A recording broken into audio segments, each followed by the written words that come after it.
ఇక ఏపీ తెలంగాణలో వర్షాలకు సంబంధించి మరింత సమాచారం మా ప్రతినిధి నాయుడు అందిస్తారు. నాయుడు, బంగాళాఖాతంలో నిన్నటి వరకు ఉన్నటువంటి అల్పపీడనం ప్రస్తుతం గ్యాంగ్టక్ అలాగే వెస్ట్ బెంగాల్ ఇటు మరోవైపు మనం చూసుకుంటే ఉత్తర ఒరిస్సాని ఆనుకొని కొనసాగుతుంది. దీని ప్రభావం వలన రాబోయే 24 గంటల్లో ఒరిస్సాలో చాలా చోట్ల వర్షాలు పడతాయి. అటు ఛత్తీస్గఢ్ పరిసర ప్రాంతాల్లో జార్ఖండ్లో కూడా కొన్ని చోట్ల వర్షాలు పడడానికి ఆస్కారం ఉంది. ఆంధ్రప్రదేశ్లో ప్రధానంగా ఉత్తర కోస్తా జిల్లాల్లో శ్రీకాకుళం, విజయనగరం, విశాఖపట్నం, అల్లూరు సీతారామరాజు జిల్లాల్లో అక్కడక్కడ ఉరుములు మెరుపులతో కూడినటువంటి వర్షాలు పడేటువంటి అవకాశం ఉంది.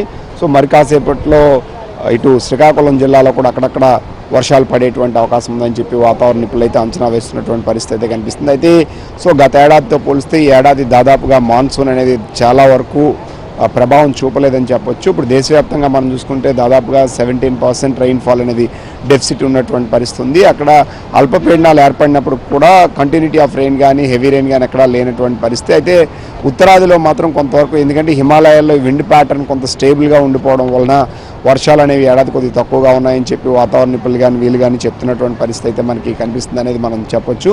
సో మరోవైపు ఎలీనా ఎఫెక్ట్ అనేది ఎక్కువగా ఉంటుందని ముందుగానే భారత వాతావరణ శాఖ ప్రకటించిన నేపథ్యంలో లో ప్రెజర్స్ ఫామ్ అయినప్పుడు కూడా దాని ఇంపాక్ట్ అనేది మాత్రం కొంతవరకు తగ్గుతుంది అనేది మనం చెప్పొచ్చు.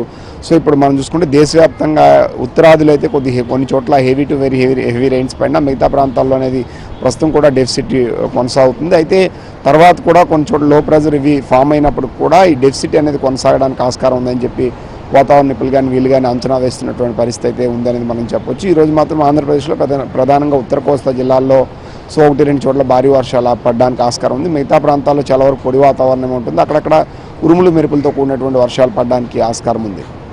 వీడియో జర్నలిస్ట్ రాజశేఖర్తో నాయుడు, విశాఖపట్నం ఆర్కే బీచ్ నుండి.